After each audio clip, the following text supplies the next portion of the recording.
En primer lugar, queremos darles la bienvenida y agradecer la presencia de todos ustedes aquí hoy, de las autoridades, y de los docentes que están en la Tecnicatura y bueno, y por supuesto de los alumnos y del público en general. Bueno, antes de empezar, quiero presentarles a Abel, al doctor Luis Federico Abel y también a Leonardo Altamirano, quienes después van a dialogar, pero bueno, antes de comenzar con esto, yo les voy a hacer una breve repaso por la trayectoria de cada uno de ellos. Luis Federico Abel es abogado, especialista en Derecho Penal Constitucional y se desempeña como secretario letrado en la Relatoría Electoral y de Competencia Ordinaria del Tribunal Superior de Justicia de Córdoba. También integra el Comité de Lenguaje Claro y Lectura Fácil del Poder Judicial de la provincia. Desde el año 2007 ha dictado talleres y cursos sobre redacción jurídica, así como sobre control de constitucionalidad y de convencionalidad en las escuelas de capacitación de los poderes judiciales de varias provincias, entre ellas Santiago del Estero, Tucumán, Catamarca, Córdoba, Entre Ríos, San Juan, Neuquén y Misiones. Integra la Cátedra de Problemas de Conocimiento y Forma de Razonamiento Jurídico en la Facultad de Derecho de la Universidad Nacional de Córdoba. Asimismo, entre 2011 y 2018, se desempeñó como docente en la Cátedra de Filosofía de Derecho en la Facultad de Derecho y Ciencias Sociales de la Universidad Católica de Córdoba. También, entre 2009 y 2011, cumplió funciones en la Cátedra de Derecho Constitucional y Federal de la Facultad de Derecho y Ciencias Sociales de la Universidad Nacional de Tucumán. Entre 2008 y 2009 formó parte de la Cátedra de Derecho Constitucional y Público Provincial de la Facultad de Ciencias Jurídicas, Políticas y Sociales de la Universidad de Santo Tomás de Aquino, en Tucumán. Desde el año 2012 es tutor docente en la Diplomatura de Comunicación Judicial que organizan el Poder Judicial de Córdoba y la Secretaría de Posgrado de la Facultad de Derecho de la Universidad Nacional de Córdoba. En el 2020 es la 6ª edición de este posgrado. Ha publicado numerosos artículos sobre lenguaje jurídico y derecho constitucional, en revistas jurídicas y en obras colectivas. También en el diario La Gaceta de Tucumán, donde trabajó como redactor en temas jurídicos entre 1994 y 2009. Por alguna de sus publicaciones ha obtenido los premios Abogacía Argentina, año 2008, otorgado por la Asociación de Entidades Periodísticas Argentinas y por la Federación Argentina de Colegios de Abogacía, y Periodismo Judicial en el año 2007, y Distinción Especial en el año 2010, otorgado por la Asociación de Entidades Periodísticas Argentinas y por la Corte Suprema de Justicia de la Nación. Les pido que le demos la bienvenida con un aplauso.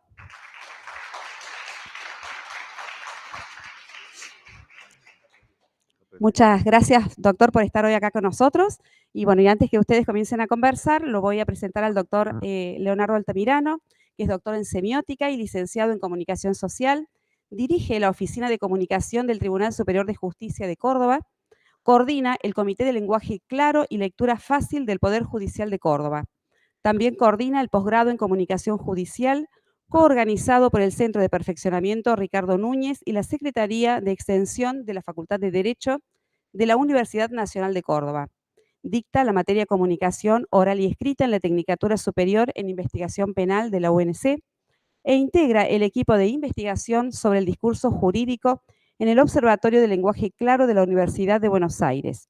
Fue ponente en los cursos organizados por la Agencia Española de Cooperación Internacional para el Desarrollo sobre medios de comunicación y administración de justicia, lenguaje, oralidad y acceso a la justicia. Fue editor del diario especializado Comercio y Justicia. Por esta labor recibió el premio ADEPA al periodismo judicial que otorga la Corte Suprema de Justicia de la Nación y la Asociación de Entidades Periodísticas de Argentina. Un aplauso para el doctor Altamirano.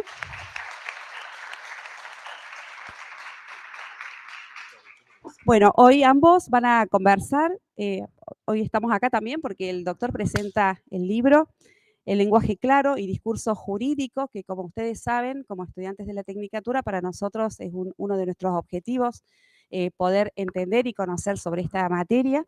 Y van a conversar ahora, así que bueno, los escuchamos. Bueno, buenas tardes. ¿Se escucha bien ahí? ¿Hola? ¿Se escucha? Bueno, buenas tardes. gracias por la invitación a esta obra de una persona a la que considero un amigo, pero fundamentalmente a quien respeto intelectualmente. Desde hace 5 años, por lo menos en Argentina, y desde hace más tiempo a nivel internacional, existe una suerte de malestar.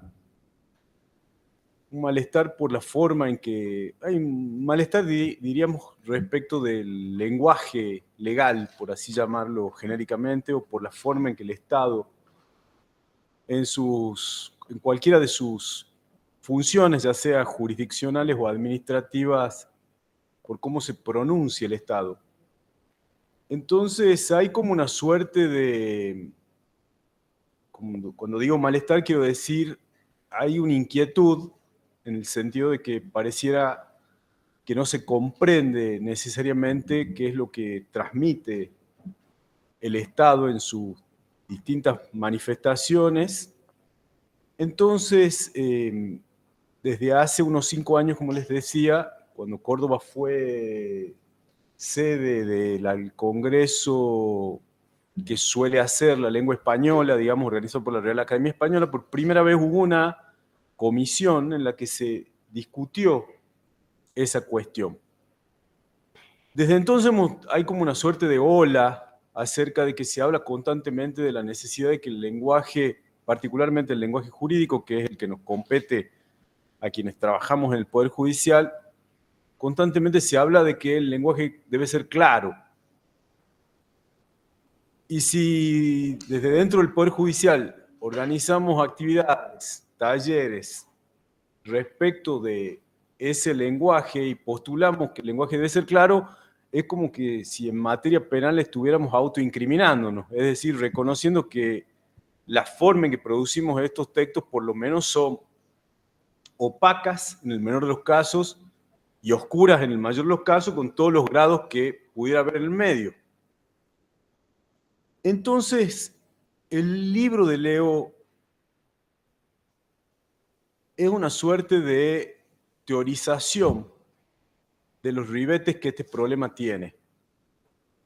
Y lo considero un libro muy valioso por una serie de circunstancias que, al conocerlo a él y conocer su trayectoria, me permiten enmarcar su obra.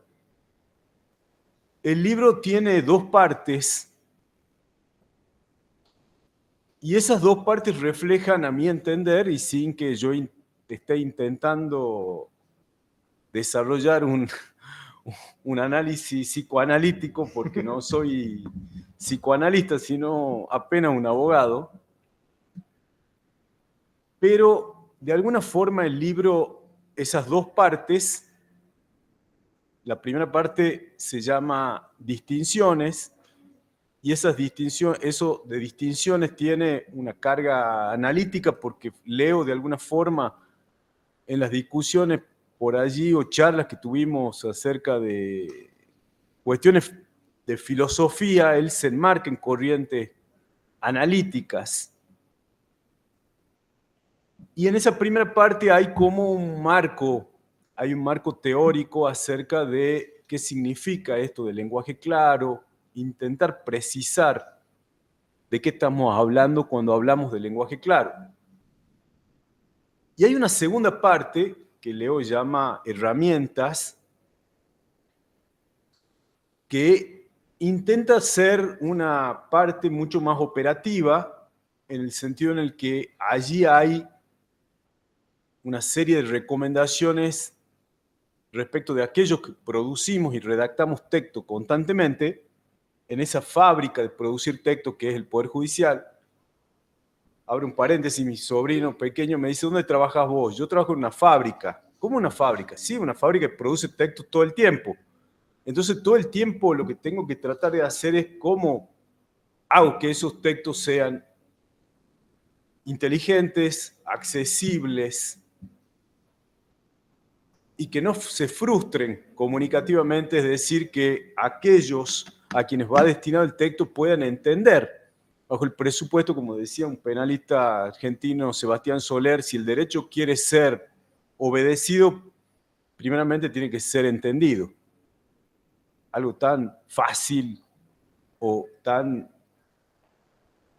al menos claro como eso, ¿no? Entonces, les decía, el libro de Leo condensa esas dos vocaciones que también hay en él, esa parte teórica que tiene que ver con una persona que se ha dedicado en su aventura intelectual a discurrir acerca de qué son los textos, y allí no solo la formación como licenciado en comunicación de Leo, sino sobre todo su carácter de doctor en semiótica. Y eso se vincula con el hecho de que quienes hemos sido educados en facultad de Derecho, y siendo que nuestro título nos habilita para producir textos, de hecho uno de los sinónimos del abogado es letrado, no obstante, en la mayoría de las facultades, al menos de la Argentina, no existe un espacio curricular en el que podamos discurrir acerca de qué son los textos, qué caracteriza los textos jurídicos, qué puede diferenciarlos de otros textos.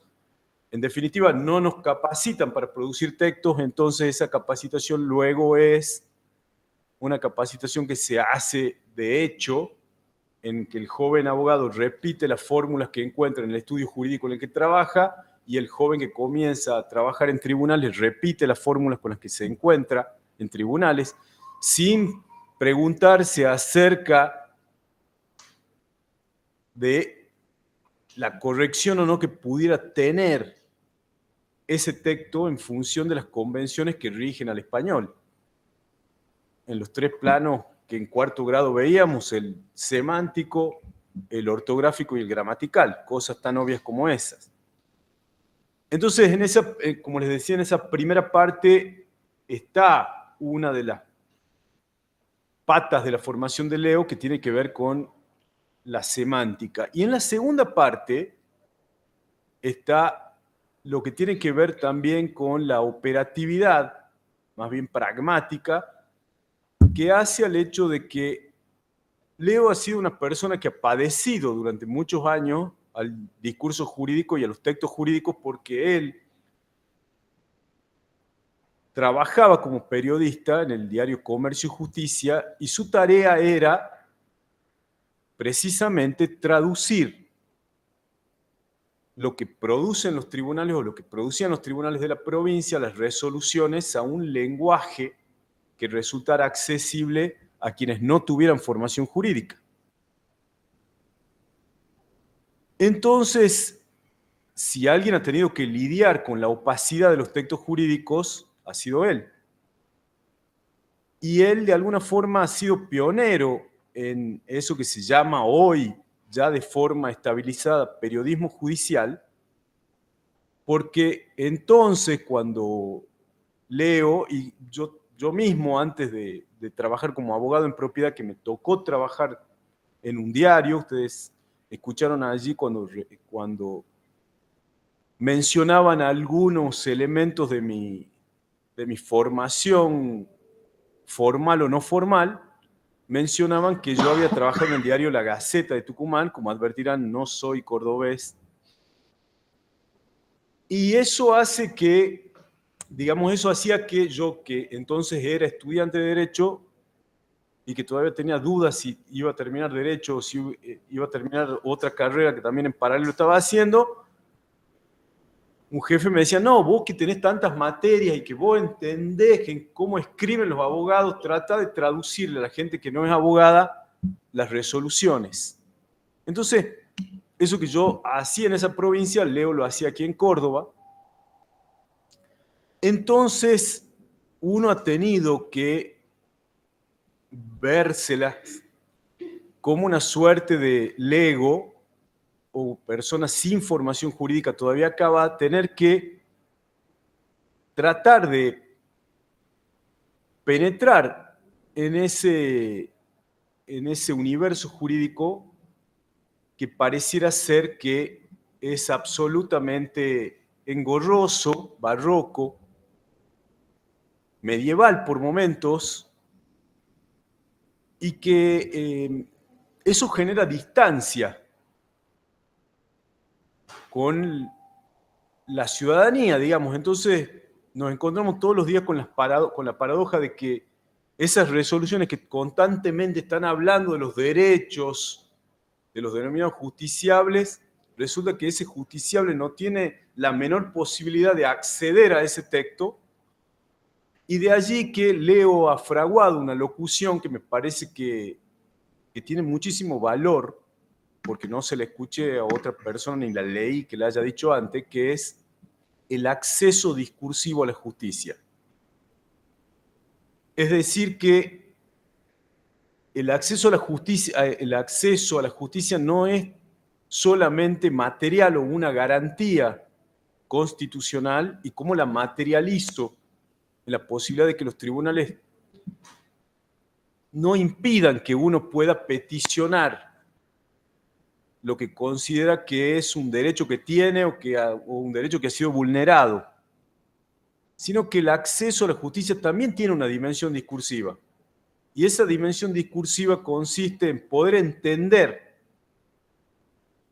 qué hacen los jueces con mis derechos, por qué los restringen, por qué los amplían. Entonces, este malestar que hoy existe respecto de cómo se manifiesta el Estado es de alguna forma una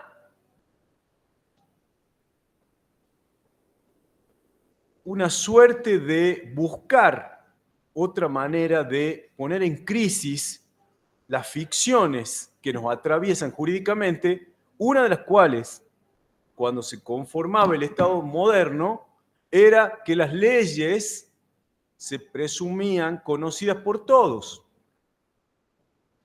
Es decir, se daba por sentado que todos entendíamos de qué estábamos hablando cuando estábamos en el plano legal, normativo y respecto a lo que producían los tribunales. Pero eso, con el correr de los siglos, hizo que las normas se presumen, las disposiciones normativas se presumen conocidas por todos, hizo que solamente comprendieran ese juego los abogados, y que la publicidad de los actos de gobierno fuera una publicidad especializada y que el boletín oficial solo lo pueden leer abogados. Entonces, es poner en crisis de alguna forma esa ficción. Entonces tenemos que ver cómo releemos en clave de accesibilidad también esa suerte de publicidad que damos por sentado de que por el solo hecho de publicar una norma en el boletín oficial se presupone que se la entiende, que se la comprende. Cuando yo ejercía como periodista y comencé en el año 94, 93, recuerdo que los vocales de la Corte Suprema de Justicia de Tucumán, en una ocasión, yo, ingenuo estudiante de Derecho y que hacía periodismo, me acerqué a uno y me dijo: los jueces hablamos por nuestra sentencia. No hablamos con la prensa ni solo por medio de la sentencia. Ahora, hace un rato pensaba en esa frase, ¿no? Resulta que solo hablaban por la sentencia, y la sentencia a su vez era inaccesible en algunos puntos. Entonces ese hermetismo hacía que el hermetismo del derecho fuera un juego, y como dice Leo allí citándolo a Bourdieu, magia social, solo para los brujos especializados de la tribu, si me permite la metáfora, que veníamos a hacer o que venían a hacer los abogados. Entonces, eso hace que en algunos talleres, de los cuales Leo, que hemos dictado junto con Leo, en algunas ocasiones esto me acuerdo en Río Cuarto, se paró alguien y me dijo, pero yo cuando voy al médico, yo no necesito que el médico me explique absolutamente todo, necesito que me cure. Y lo mismo le pasa a la persona que acude a un abogado. No tiene por qué entender de qué se trata y en todo caso luego su abogado le hará las traducciones que considere pertinente, como diciendo, pero fuera de este juego está esa persona. Nosotros hablamos de sus derechos con el representante de esa persona, pero no nos interesa si entiende o no entiende. Lo cual obligó a decir que ese derecho de comprender que tiene esa persona se diferencia en cuanto a la función estatal que uno le demanda a los tribunales que cuando uno va a un consultorio. Cuando voy al consultorio no hay función estatal en juego. Pero cuando voy a los tribunales, sí. Y si ese Estado no dialoga cooperativamente o busca variantes, y en función también de los tipos de juicio, en un juicio o en un proceso en el cual hay más bien derechos de carácter patrimonial, quizás no haya tanto interés en esa búsqueda de una claridad, pero sí cuando se trata, por ejemplo, de una cuestión ambiental, donde está en juego un bien, como se dice, de cotitularidad común de todos nosotros y de las generaciones presentes y de las generaciones futuras también, o se encuentran en juego, qué sé yo, cuestiones que hacen al derecho del consumo de los consumidores. Entonces, allí la necesidad de la claridad de lo que se está resolviendo es mayor.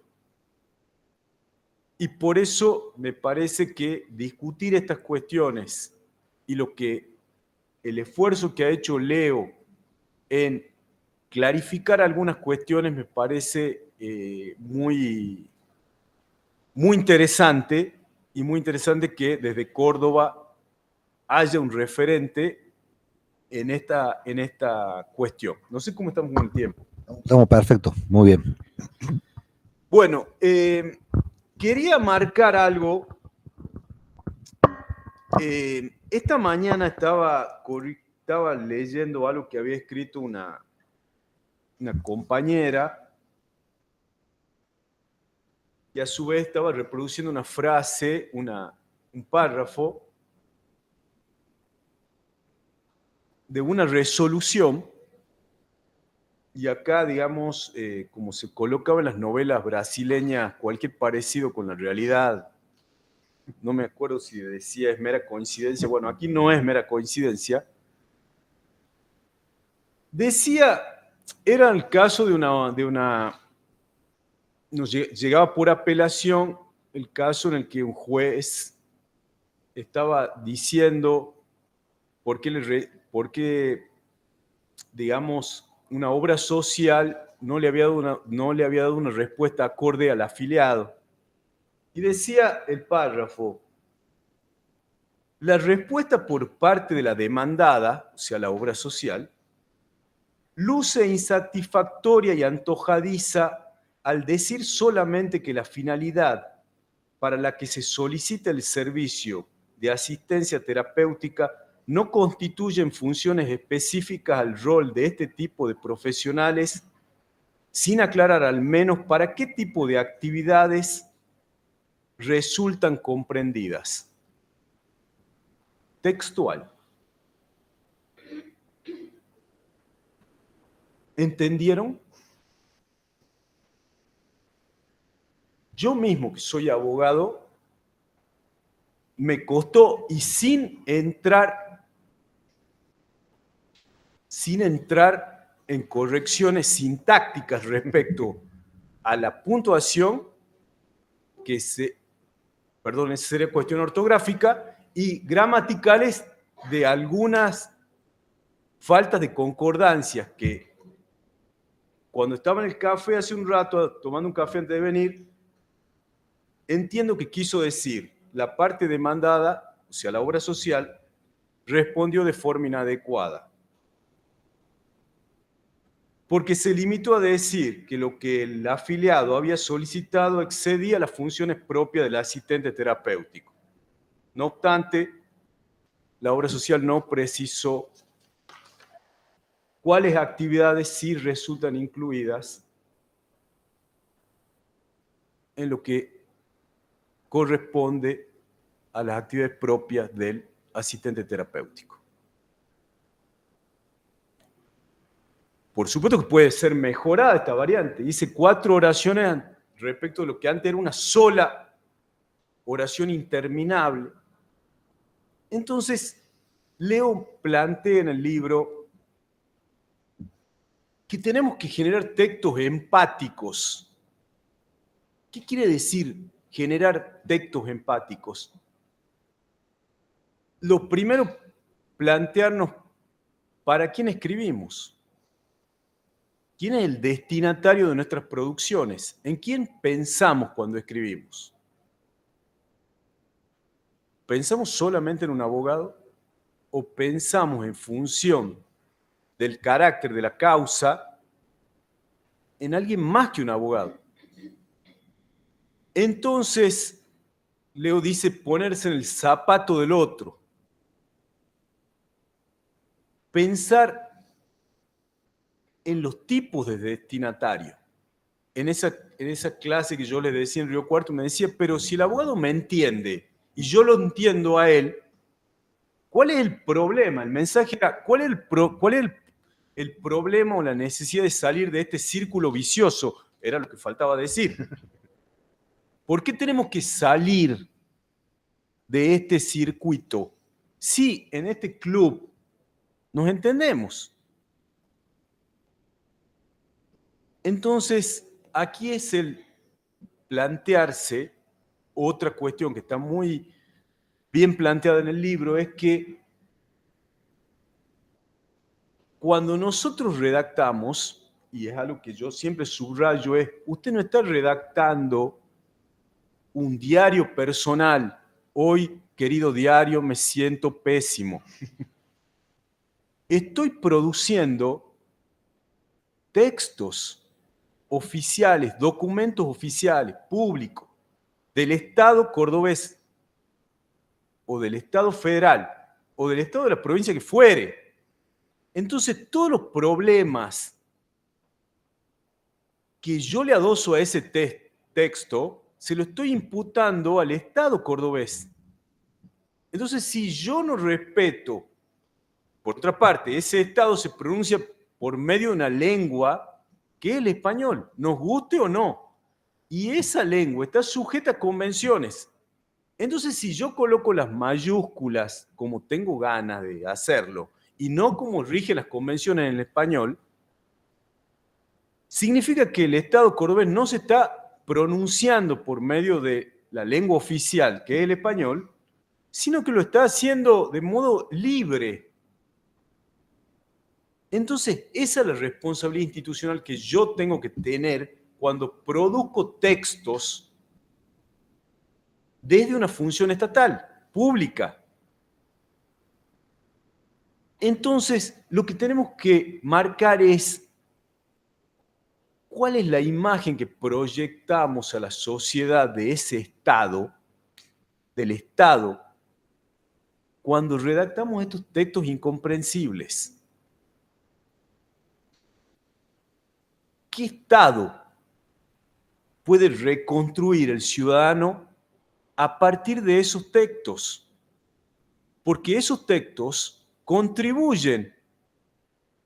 Si se trata de una operación cooperativa, recuerdo que Leo una vez me dijo, dice Humberto Eco, que el texto es un aparato perezoso, perezoso que necesita que alguien lo ponga a funcionar. Es decir, es una actividad cooperativa entre el que produce el texto y el destinatario que va a interpretar. Entonces, ese artefacto perezoso necesita de esta actividad cooperativa entre quien produce el texto y quien lo recibe al texto. Entonces yo rompo ese contrato discursivo si yo produzco textos que no son accesibles por definición, que son inaccesibles. Estoy mostrando un desdén por el destinatario. No me interesa si lo entiende. Entonces quedo encerrado herméticamente en una suerte de autismo institucional. Me despreocupo.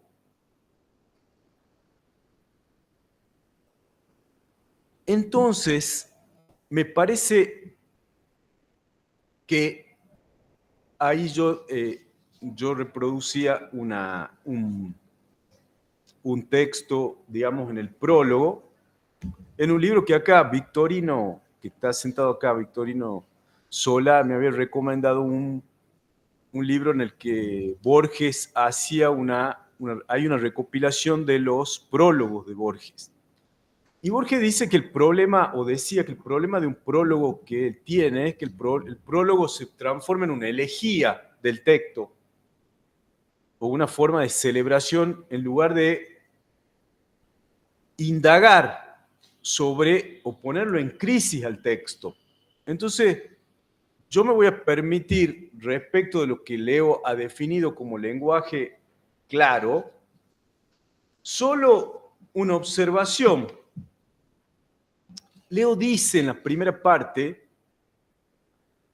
que lo que se denomina lenguaje claro, dice Leo, el lenguaje claro puede concebirse como un estilo de composición de los documentos legales. Me detengo en eso. Dice como un estilo de composición de los documentos legales. Y luego dice, este método de producción discursiva concibe el texto como un producto conformado, que contribuye a crear sentido y que está dirigido a una multiplicidad de destinatarios. ¿Qué me dejó pensando eso? Leo dice, es una opción. Yo me pregunto si es una opción o si la claridad hoy es una exigencia.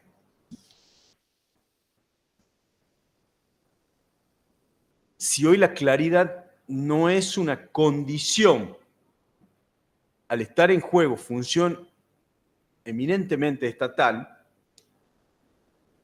el plantear que es una suerte o un método, lo que me hacía ruido de esa definición era plantearlo, que después me gustaría que Leo reflexione sobre eso, incurrí en lo que se suele decir, el que avisa no traiciona, pero no le avisé. O sea, incurrí en haber violado esa proposición. Pero voy al hecho de que,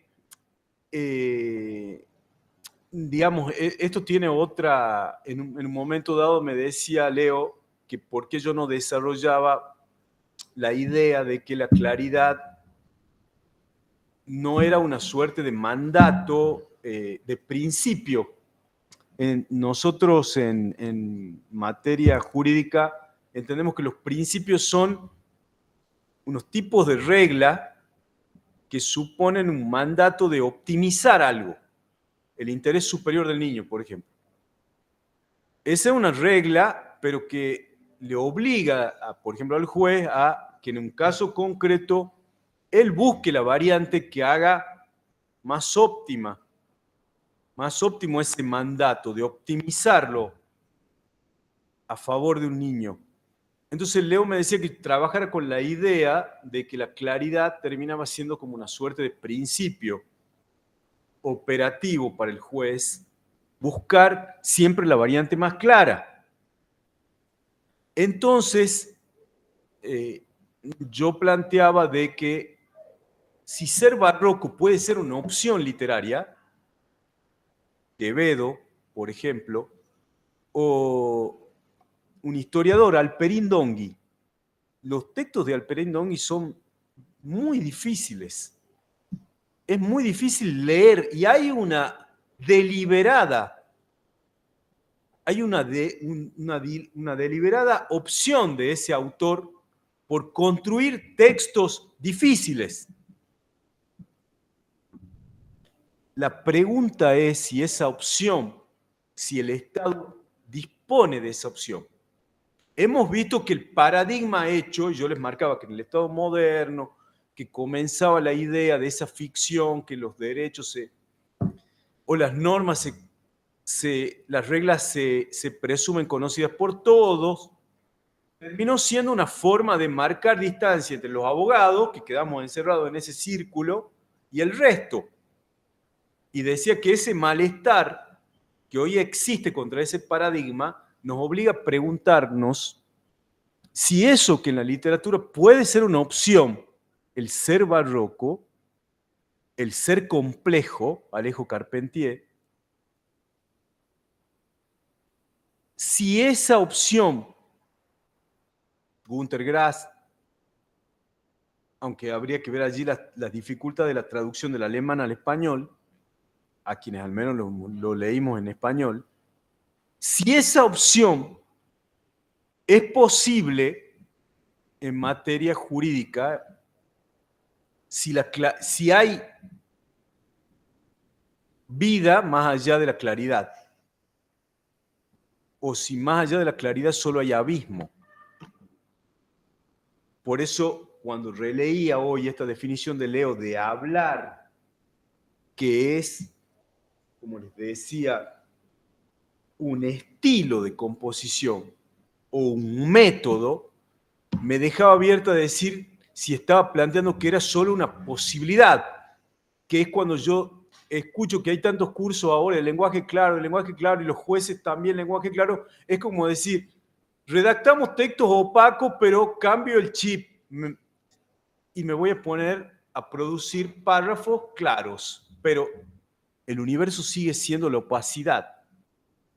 Entonces, como hay niños en juego, como está el ambiente en juego, como están los consumidores en juego, cambio momentáneamente el chip, quedo bien para la prensa, produzco un párrafo que digo es claro, pero el contexto sigue siendo la oscuridad.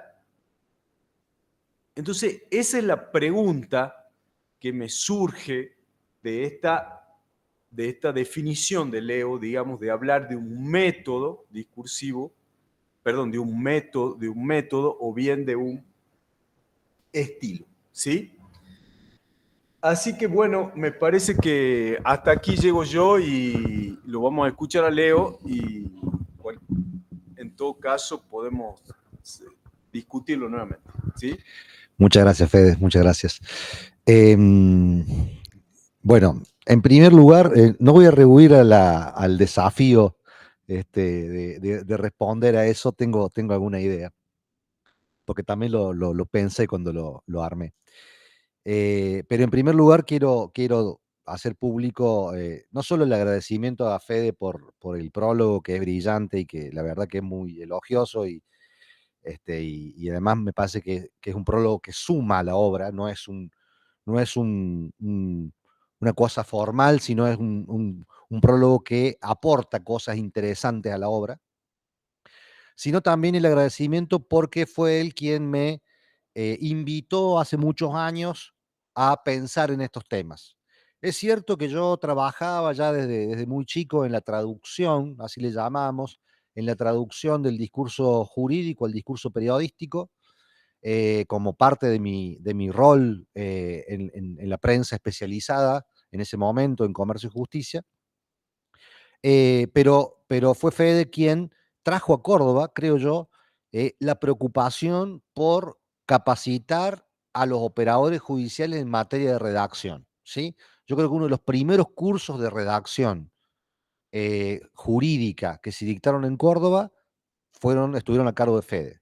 Y a partir de ahí empezamos los dos a trabajar en estos temas y bueno, yo me metí más directamente en la cuestión del lenguaje claro y bueno, empezamos a estudiar juntos muchas cosas y por eso muchas de las cuestiones que que hemos charlado aparecen, emergen en el libro y son ideas mías, pero también hay mucho de ideas de Fede en ese libro, así que en ese sentido también le quiero agradecer. En cuanto a la pregunta que hace Fede sobre por qué lo definí como estilo, di muchísimas vueltas para usar esa palabra, di muchas vueltas. Y yo coincido absolutamente y creo que sí es una obligación del Estado hablarle claro a las personas. Ya voy a explicar un poquito por qué. Pero también he tratado de ser en esto descriptivo y no prescriptivo, ¿sí?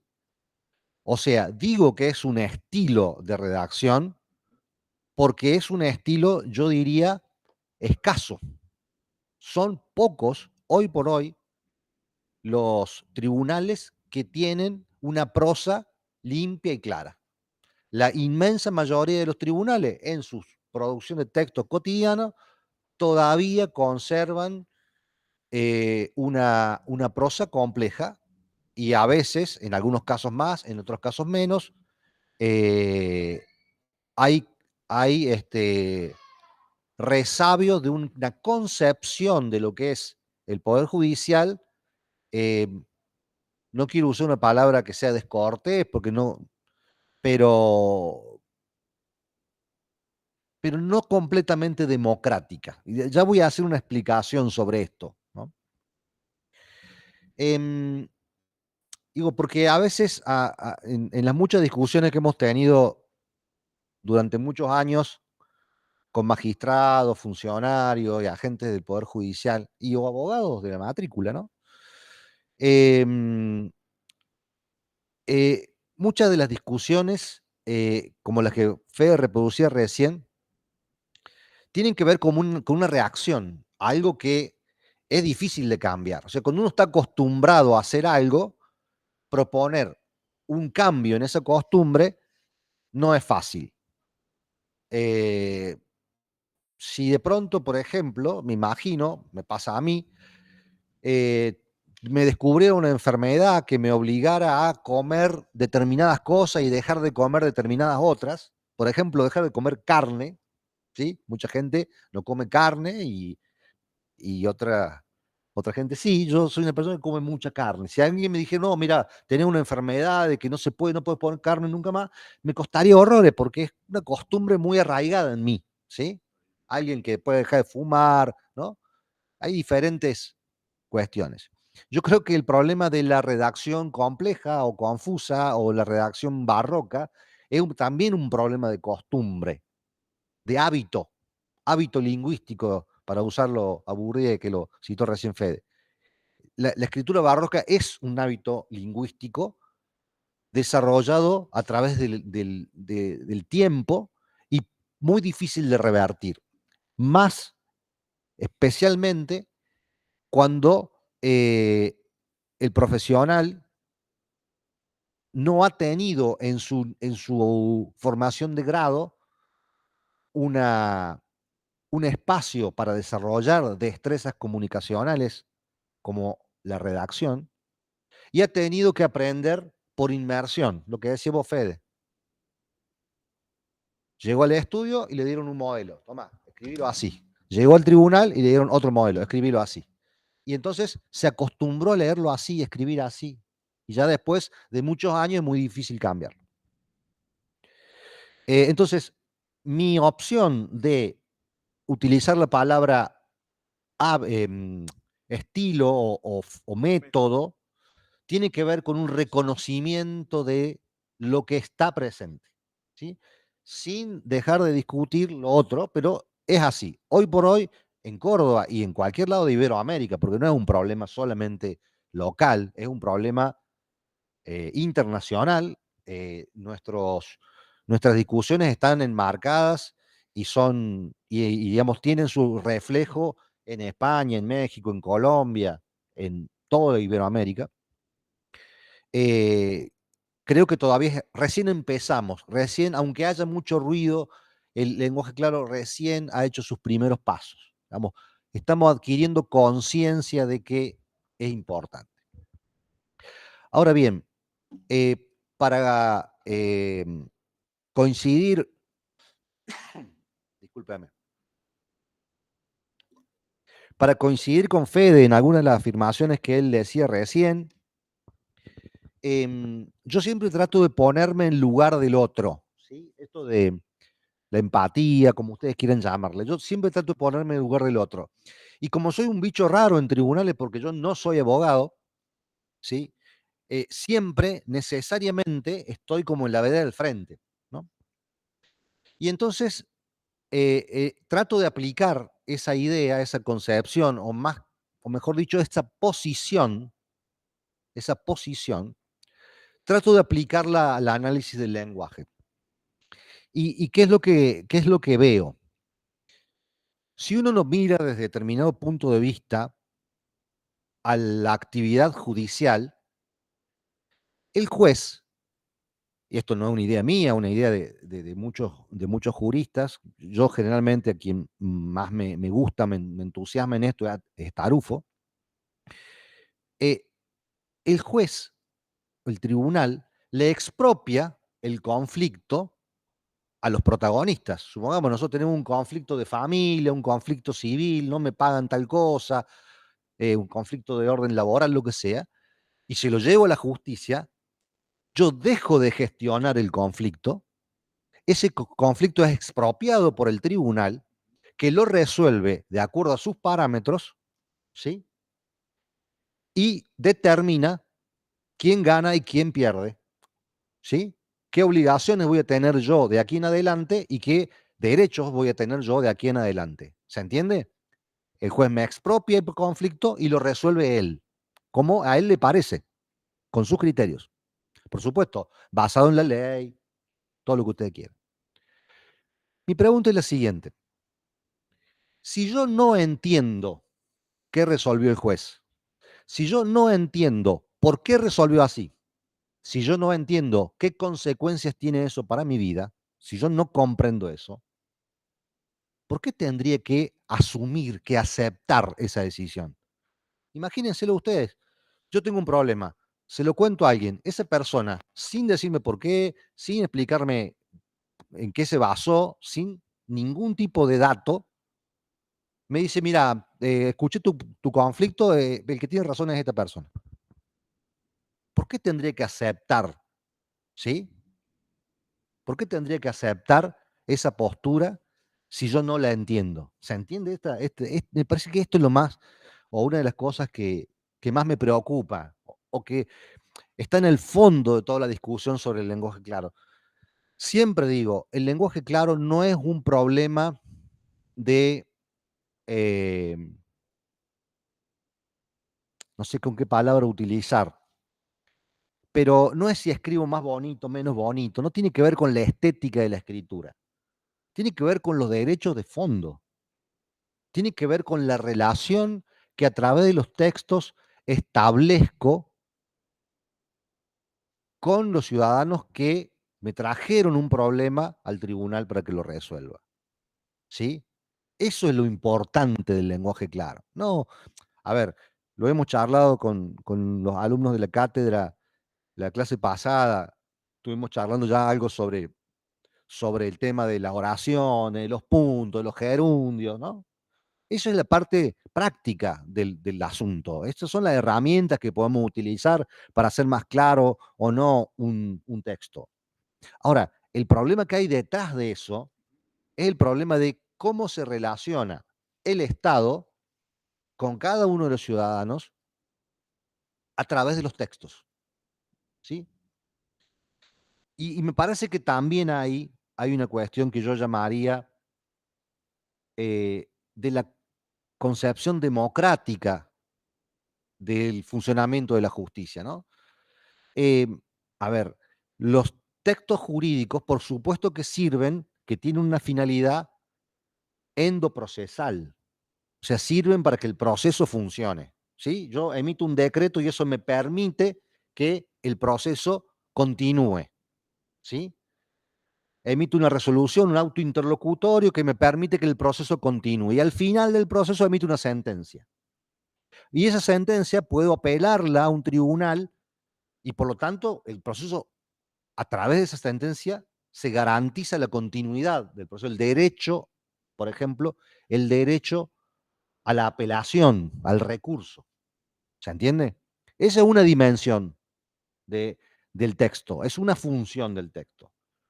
Pero también está la otra función, vuelvo a citar a Tarufo, que es la función extraprocesal.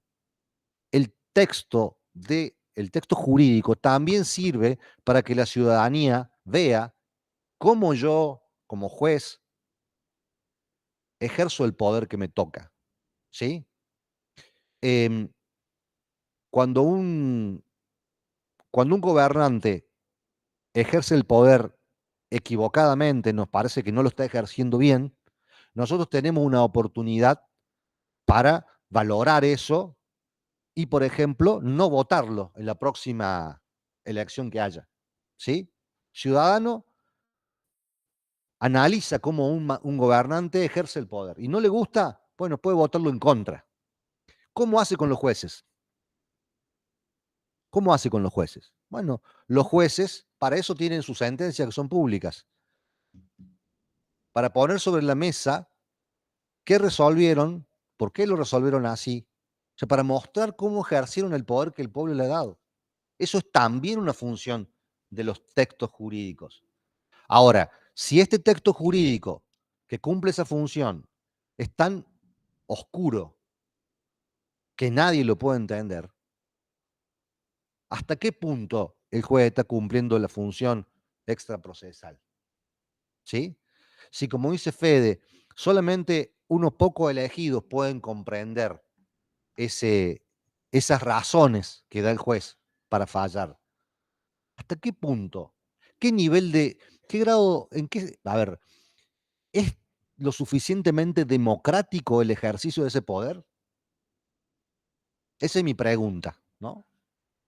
En el último libro del presidente de la Corte, del actual presidente de la Corte, Rosati, dice explícitamente, yo no me animé tanto, lo cité a él, pero dice explícitamente, a veces el lenguaje oscuro oculta cosas. Lo dice el presidente de la Corte, no lo digo yo. Oculta cosas, ¿sí? O sea, yo utilizo el lenguaje como un medio para esconder las razones reales de ciertas decisiones. Y eso me parece que también tenemos que empezar a pensarlo, ¿no? En la dimensión, si ustedes quieren, política del lenguaje, claro. Entonces, en definitiva, lo que a mí me parece, lo que me gustaría que ustedes se llevaran, más allá de todas las técnicas que hemos charlado y que vamos a seguir analizando en las próximas clases sobre cómo escribir, cómo redactar, cómo mejorar nuestra redacción, también lo que hay más de fondo, el espíritu, es decir, cuando yo redacto y me comunico con alguien a través de un texto, ¿qué estoy transparentando? ¿Sí? La relación entre transparencia, si ustedes quieren, y lenguaje. Hay una cosa muy interesante que dice Tarufo sobre esta función extraprocesal. Él dice, no importa siquiera si la gente lee la sentencia, pero el solo hecho de que puedan leerla ya condiciona al juez a que esa sentencia la tiene que fundamentar bien, por el solo hecho de que le puedan leer. Y esto me hace acordar mucho al panóptico, ¿no? ¿Saben? El panóptico es un modo arquitectónico que se utiliza, que creado en el siglo XVIII, para el tema de las cárceles, ¿no? ¿Qué es el panóptico? El panóptico es un lugar único que permite ver todo, ¿sí? Supongamos, piensen en las cárceles, un único lugar que permite ver todas las celdas, pero las celdas no pueden ver al lugar donde está el vigía, ¿sí? Eso es un panóptico. Lo mismo se aplica en los colegios, en las industrias, ¿no? ¿Y por qué el panóptico es un sistema de control? Porque yo nunca sé si me están viendo o no me están viendo. Yo no sé si me están viendo, pero por las dudas que me estén viendo, me porto bien. ¿Se entiende? ¿Sí? Entonces, los textos jurídicos deberían funcionar así. Yo no sé si esta sentencia la va a leer alguien, pero esta sentencia es pública y tiene que estar fundada. Y entonces cuando yo esté escribiendo esa sentencia, por las dudas que alguien venga y la pida, la tengo que escribir de tal manera que se expongan claramente las razones por las cuales yo fallé en ese sentido, ¿sí? Entonces, bueno, eh, me gustaría dejar esa idea, que todos estos esfuerzos por hacer más claros los textos no son simplemente una cuestión literaria, sino que son un poquito más, son una cuestión política, que se ve, que se ve en en el cuerpo del texto, que se ve en la estructura del texto, en las palabras que se usan. Pero eso es solamente una manifestación del fenómeno. En el fondo, lo que trasluce es esta cuestión que es, como les digo, política, que es una definición sobre cuál es el rol que yo le asigno al Poder Judicial, no solo al Poder Judicial, a cualquier órgano del Estado, e incluso no solo del Estado, sino lo que hablábamos tantas veces, ¿no? De empresas que establecen relaciones jurídicas con nosotros y que tampoco son tan transparentes, lo que hablamos muchas veces sobre las apps, ¿no? Lo charlamos en la clase pasada con los chicos. Nosotros descargamos decenas de apps en nuestros celulares. ¿Alguien leyó las condiciones de uso? ¿A qué nos estamos comprometiendo? No tenemos idea. Nos hemos comprometido hemos aceptado cosas que no sabemos qué son. ¿Qué pasa si entre esos ítems hay un ítem que autoriza a los dueños de esa app a utilizar nuestra imagen, nuestros datos personales? No lo sabremos nunca, hasta que ya sea demasiado tarde.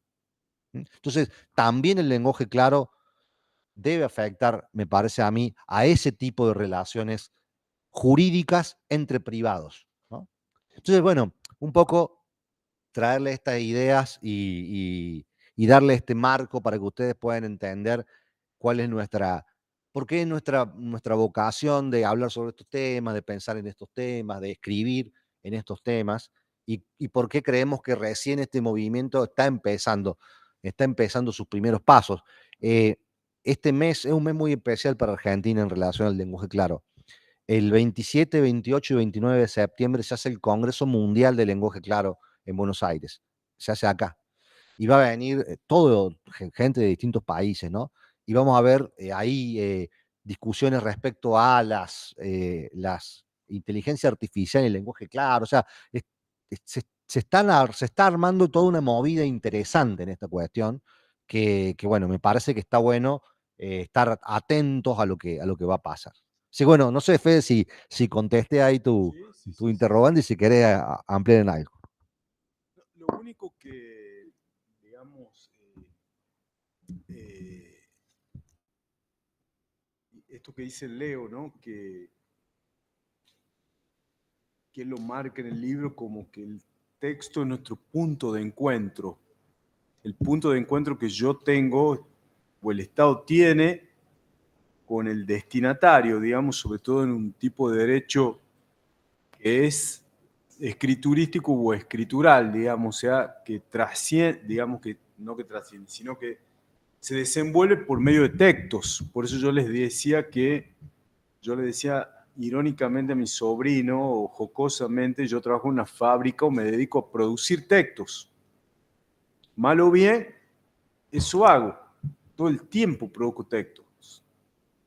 Entonces, y esto lo conecto con la otra idea que lanza Leo, que es de esto, algunos abogados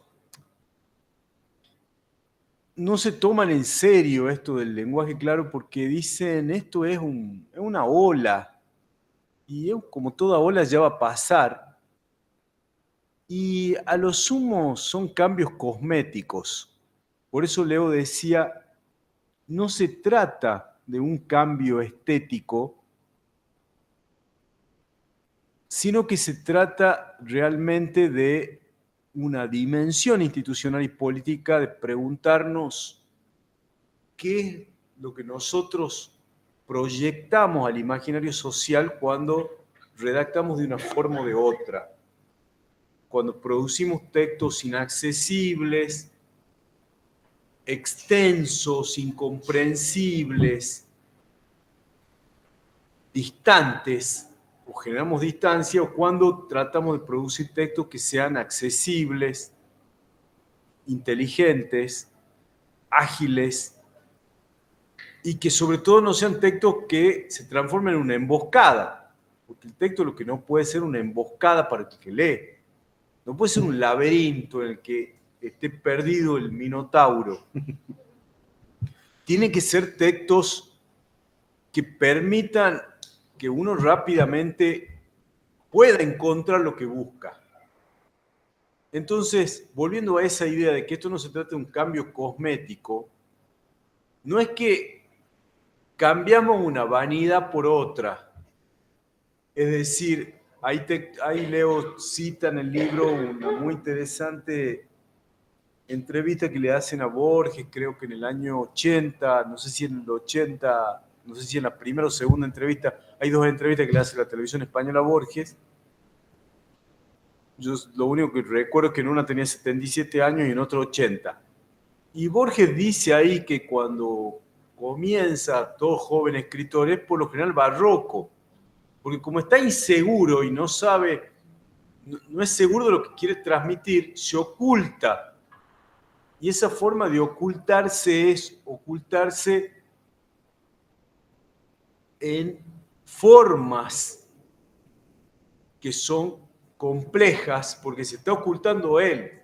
Entonces, extrapolo eso a lo que decía Leo en el sentido de que no es el cambio de una vanidad por otra, no es y decía Borges, en toda manifestación barroca hay una manifestación de vanidad, porque es como que yo le estoy pidiendo al otro que me respete por toda esa hojarasca.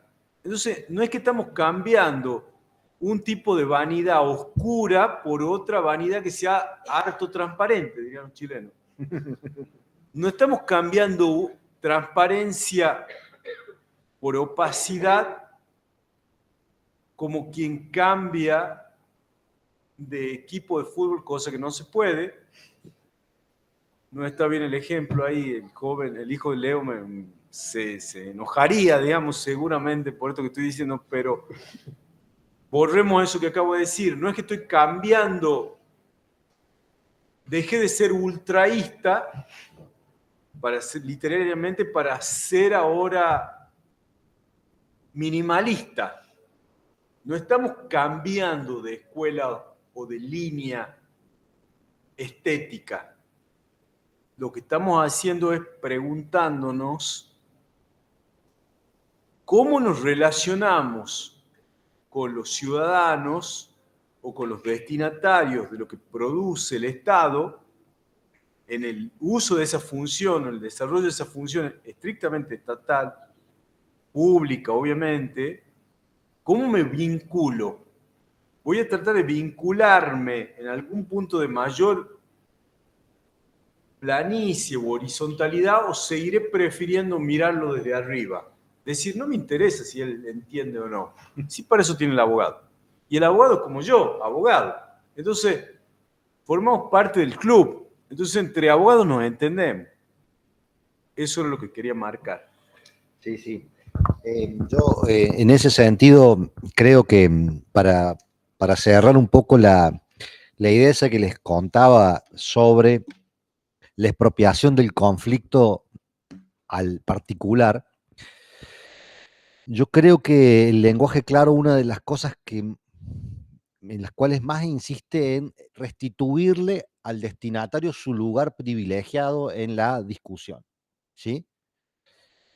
Mientras que la opacidad aparta al protagonista del problema, del conflicto mismo, en sí mismo, yo creo que la transparencia, la claridad lo hace parte, lo incorpora, ¿sí? Y de hecho, cuando me preguntan como, cómo, cómo caracterizar el lenguaje claro, creo que la mejor respuesta que puedo dar es decir que es escribir en lenguaje claro es escribir pensando en el destinatario. Escribir tomando el destinatario como el parámetro de la claridad, ¿sí?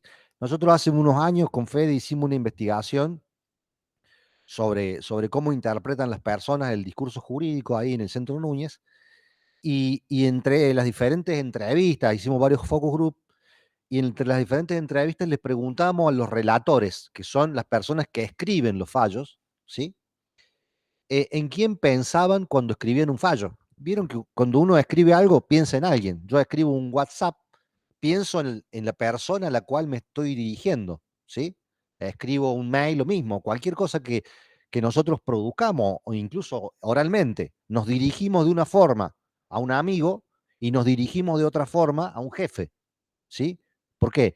Porque construimos lo que Eco llama un lector modelo, ¿sí? Nosotros hacemos una hipótesis de cuál es nuestro destinatario y a partir de esa hipótesis seleccionamos las palabras que vamos a utilizar, el tono que vamos a utilizar, si va a ser formal, si va a ser informal, si podemos utilizar, no sé, eh, algún tipo de referencia común, ¿sí? Ahora bien, cuando le preguntábamos a los relatores en quién pensaban cuando escribían los fallos, todos nos decían en el abogado de la parte. O algunos nos decían en el tribunal de alzada, ¿sí? En la cámara, si eran de juzgados, ¿no? Ya siempre pensaban en un destinatario que era abogado, ¿sí?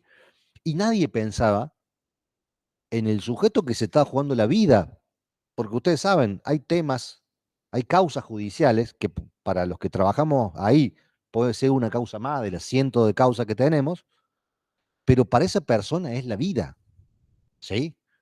Yo siempre pienso, por ejemplo, en las causas en las cuales hay una adopción de por medio. Y estamos con Belén y Vicky trabajando en adopción y estamos viendo mucho de eso.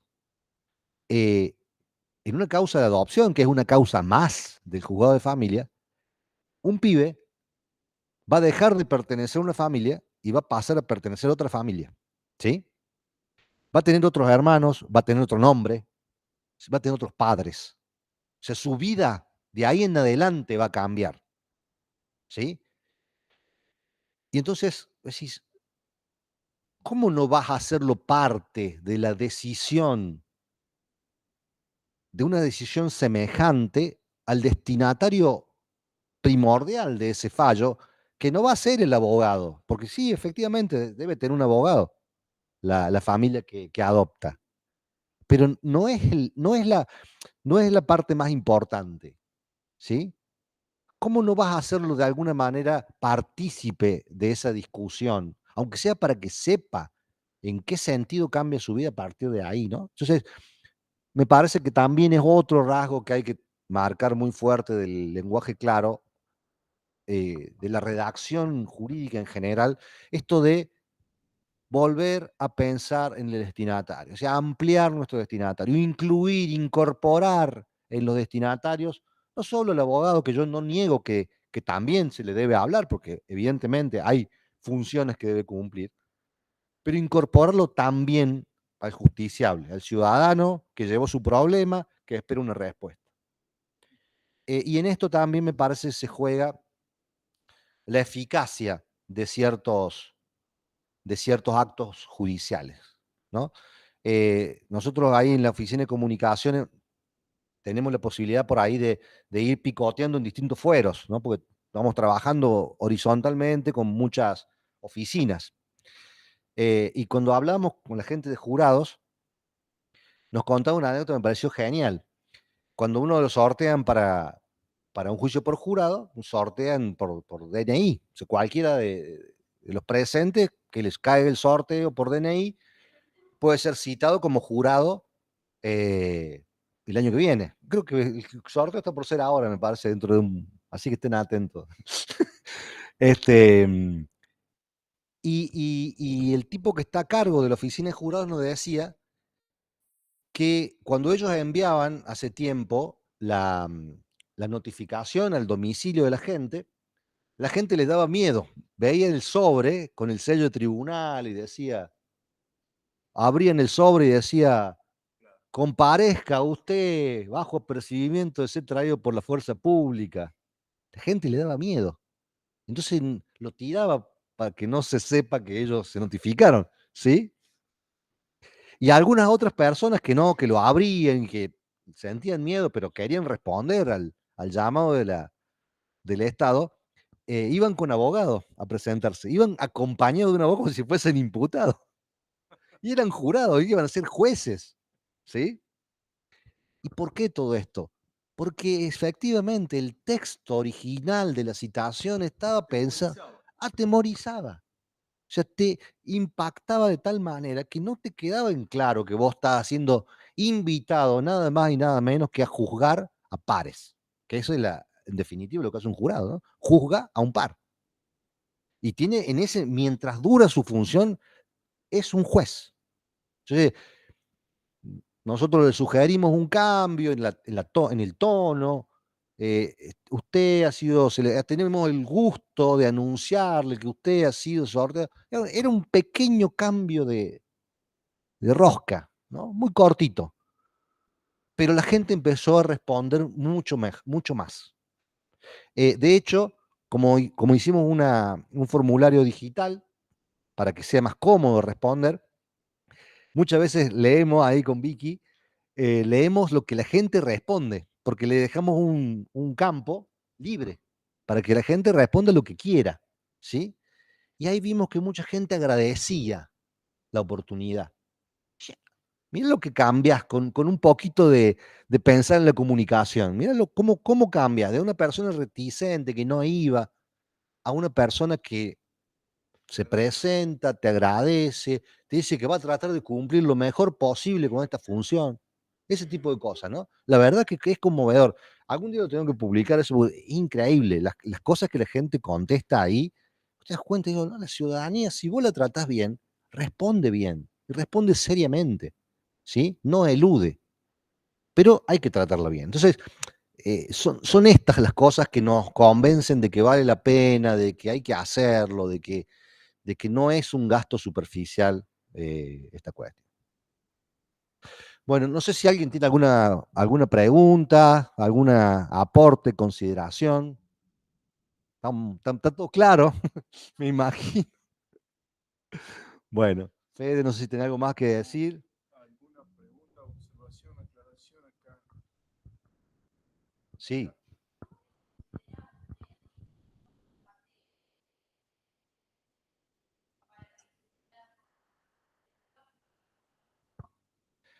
Incluirlo, digamos, en la que hace tribunales, digamos.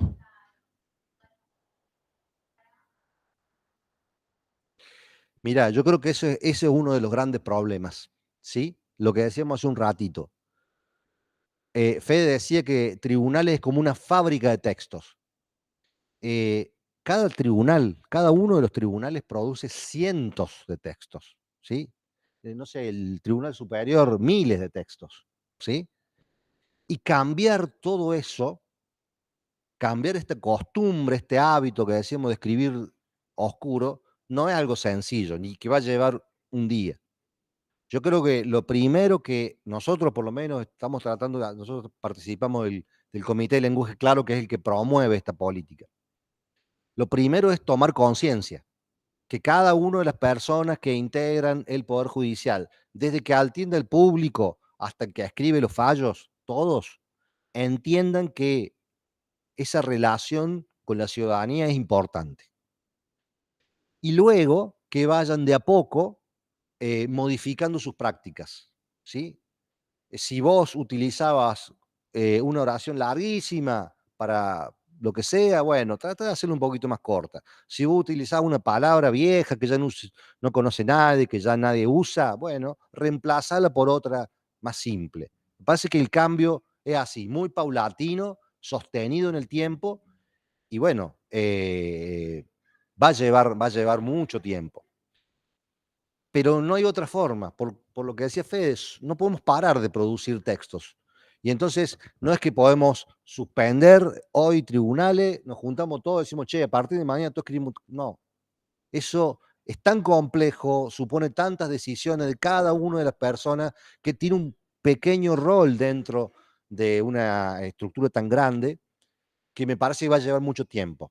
Pero bueno, para eso están este tipo de políticas, ¿no? Que la Corte tenga una política de claridad, que el Tribunal Superior de Justicia de Córdoba tenga una política de claridad, eso va sosteniendo en el tiempo el mensaje y creo que a la larga va a ir mejorando paulatinamente. Este tipo de acciones, por ejemplo, nosotros lo estamos llevando a cabo así, prácticamente como un goteo. Así como hicimos esto de jurado, estamos haciendo hace poquito una sobre las notificaciones, que notificaciones que te llegan cuando sos testigo de una causa o cuando sos imputado por una causa sean un poquito más claras. Bueno, estamos trabajando y así. Y después analizaremos lo de violencia familiar, es todo un tema, ¿sí? Cuando vos tenés denuncias o te denuncian por violencia familiar, también te llega una notificación que tampoco se entendía nada, ¿sí? Y entonces, escúchame, hay una víctima que tiene sus derechos y hay un imputado que también tiene sus derechos y tiene que, por ejemplo, entender, a esto no se entendía nunca, que las restricciones de acercamiento, ustedes saben que una de las principales medidas que se toman en violencia familiar es restricción de acercamiento, ¿sí? Y rige para los dos, tanto para el que denuncia como para el que es denunciado. Bueno, la gente no entendía. Entonces, a veces la mujer que denunciaba iba a visitarlo a su victimario porque se habían reconciliado, por lo que sea, no importa. Pero no entendía que ella también tenía prohibición de acercamiento. Y eso porque no estaba claro en el texto que le daban el papelito, no lo entendía. Y entonces, claro, no solo que se ponía en riesgo al acercarse al victimario, sino que también le podían meter preso al victimario, porque estaba haciéndolo incumplir, porque el victimario decía, no, pero me vino a visitar ella. No importa, usted te dice, tiene que ir, digamos. ¿Me entienden? O sea, son pequeñas cositas que a lo mejor, bueno, ustedes, digamos, están en la universidad, estudian una carrera afín al tema jurídico, pero la gente de a pie no tiene esa distinción clara. Entonces hay que hacérsela clara. Por eso es tan difícil implementarlo así, masivamente en el Poder Judicial. Sí.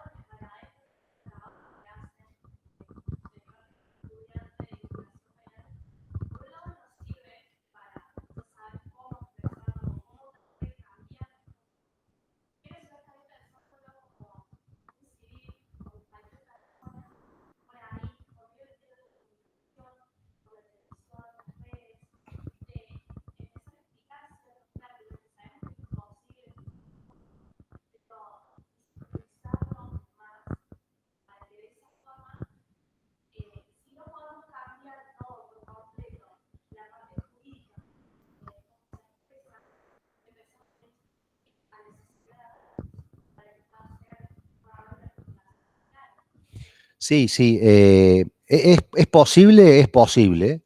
Es lo que sería una campaña de educación jurídica a través de los medios, a través de las redes, es posible, pero fíjate qué paradójico.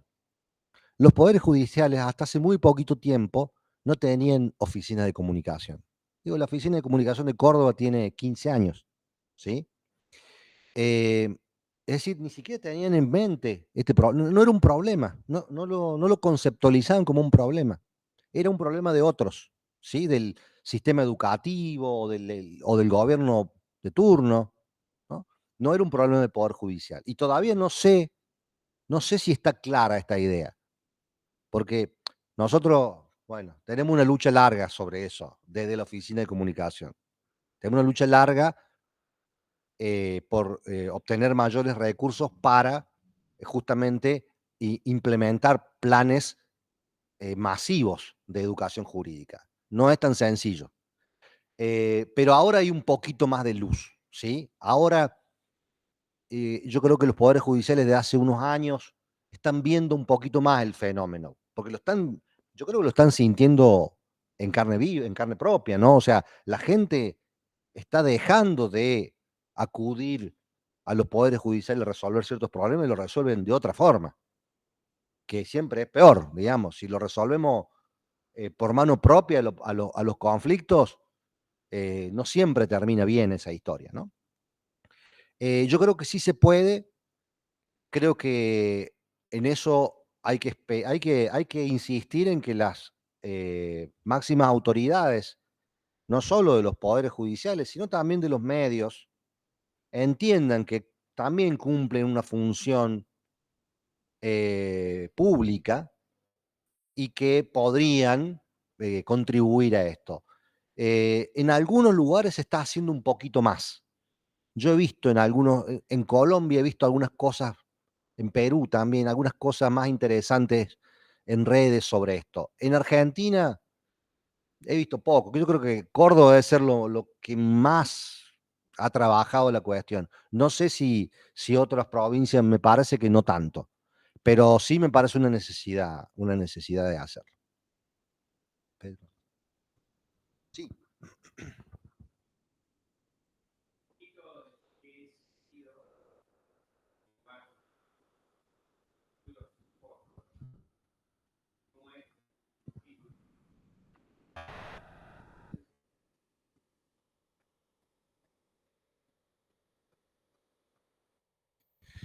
Bueno, yo utilicé esa expresión, la administración de justicia, para referirme a todo el sistema judicial, ¿sí?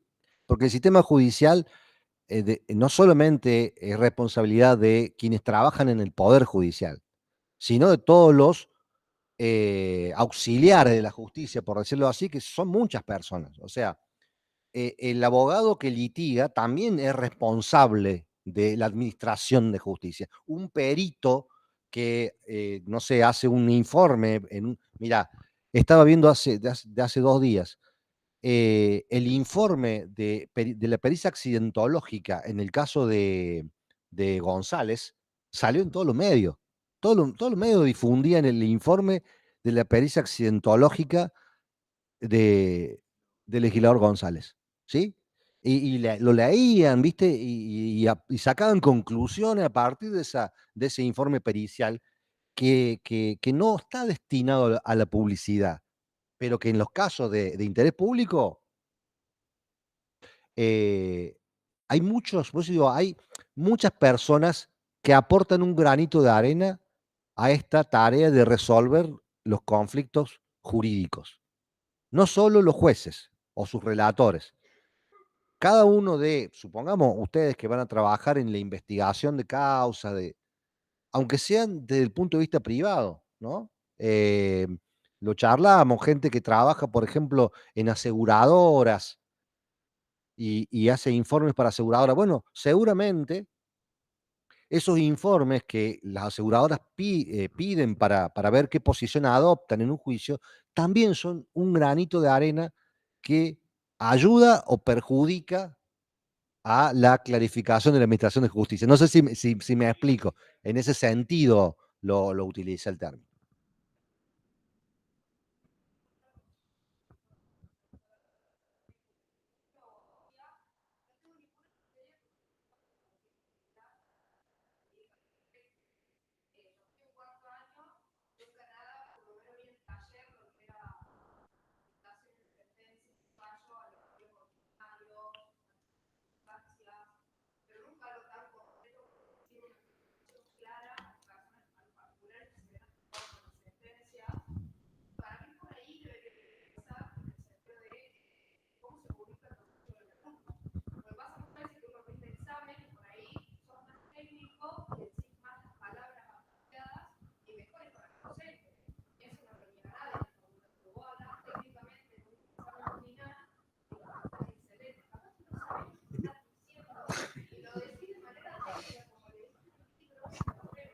Si usucapión.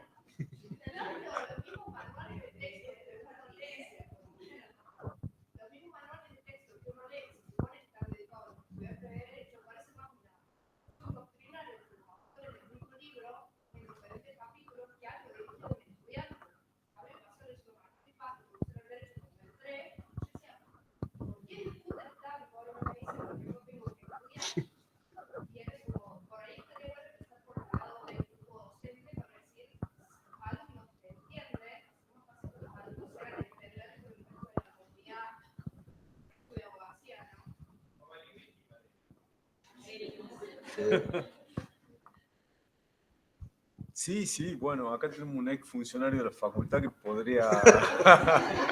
A él lo podríamos... Sí. Me parece que sí, estaba pensando eso cuando decía Leo, y estaba pensando en serio, digamos, de decirle a Victorino, bueno, la importancia que sería de que hubiera en la carrera de grado una materia. O sea, en la próxima reforma o plan de estudio, pero no materia optativa, sino una materia obligatoria. Me van a odiar por agregar una materia más al plan de estudio. Una materia en la que se comenzara a discutir sobre estas cuestiones y viéramos, digamos, la importancia, porque creo que si hubiera algo así, luego obligaría a esto que decía Leo, de decir, ¿para quién redacto el manual? O sea, eso lo hubiese obligado al doctor Martínez Paz o a cualquier otro autor, preguntarme cuando yo redacto también un texto que va a ser incorporado en un manual, digo manual por darle en una introducción o lo que fuera, si estoy pensando en el alumno, o si a veces también estoy pensando en mi propia vanidad. Entonces, eso es algo que yo tengo, digamos, es importante que comencemos a discutirlo, si cuando estoy trabajando en ese texto estoy pensando en el destinatario que va a ser el alumno. Y si no lo estoy haciendo, estoy por tener un problema, un fracaso comunicativo. O sea, estoy por fracasar y eso es lo que hacía que vos preguntaras y vos dijeras, pero está en una discusión que me excede y yo no entiendo. O bien se produce eso que Leo llamaba por inmersión y que vos mismo lo dijiste. O sea, no interesa si entiendo o no entiendo, lo que importa es que yo reproduzca ese modelo. Y cuando vaya al examen, parezca que yo estoy hablando en un lenguaje técnico. Y justamente me van a puntuar positivamente por eso. No digo que el lenguaje jurídico no tenga especificidad técnica en definir semánticamente algunos términos, digamos. Cuando nosotros decimos en el lenguaje jurídico reposición, si yo no tengo formación jurídica y me dicen reposición, quizás yo piense en un repositor de un súper o en el acto de reponer algo. Cuando yo le digo a un abogado reposición, sabe que está hablando de un tipo de recurso. Y ahí hay una especificidad terminológica. O acción. Yo le digo acción a alguien sin formación jurídica e inmediatamente piensa en algo que sea dinámico o piensa en un tipo de género cinematográfico, película de acción. Pero si yo le digo acción a un abogado, inmediatamente lo va a pensar en términos procesales. Una acción de amparo, una acción de inconstitucionalidad, una acción de daño y perjuicio. Entonces, es importante que hagamos eso, sí. Pasa mucho igual en el mismo modelo jurídico.